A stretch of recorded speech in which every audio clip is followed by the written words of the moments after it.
കണ്ണൻ കൃഷ്ണവേഷം കിട്ടുന്ന കൃഷ്ണനാട്ടത്തിന്റെ തിരുവരങ്ങാണ് ഗുരുവായൂര്. ഇവിടുത്തെ പവിഴമല്ലിത്തറയുടെ ചൂട്ടിൽ വെച്ചാണ് പൊന്നുഗുരുവായൂരപ്പൻ മാനവേദന ദർശനം നൽകിയത്. കണ്ണനെ കണ്ടോട് കെട്ടിപ്പിടിക്കാൻ ഓടിച്ചെന്നു അദ്ദേഹം. ഒരു മയിൽപ്പീലി മാത്രമേ അവിടെ ഉണ്ടായുള്ളൂ.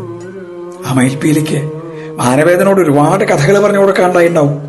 ഗീതഗോവിന്ദവും ഭാഗവതവും ഒക്കെ അത് കർണങ്ങളിൽ നിറച്ചു. അതിന്റെ അരങ്ങിലെ നിറച്ചാർത്താണ് കൃഷ്ണനാട്ടം. നടവരവബുവായ പൊന്നുഗുരുവായൂരപ്പൻ എന്നും പൂജയൊക്കെ കഴിഞ്ഞാൽ രാത്രി ആ പ്രദക്ഷിണ വഴിയിലേക്ക് ഇങ്ങോട്ട് വരും. ഭഗവാന്റെ അവതാരം മുതൽ സ്വർഗാരോഹണം വരെയുള്ള കഥ കാണാനായിട്ട്. ഭഗവാന്റെ രാസലീല എന്ത് രസ! ഓരോ ഗോപികമാരുടെ മുമ്പിൽ ഓരോ കണ്ണനല്ലേ. ആ വൈകുണ്ഠ ദർശനം പറഞ്ഞറിയിക്കാൻ വയ്യ. പാലാഴിയുടെ നടുക്ക് അനന്തശായിയായിട്ടുള്ള പൊന്നുഗുരുവായൂരപ്പന്റെ ആ ഒരു കിടത്തുണ്ടല്ലോ, ലക്ഷ്മീദേവിയും ഭൂമിദേവിയും ഒക്കെ.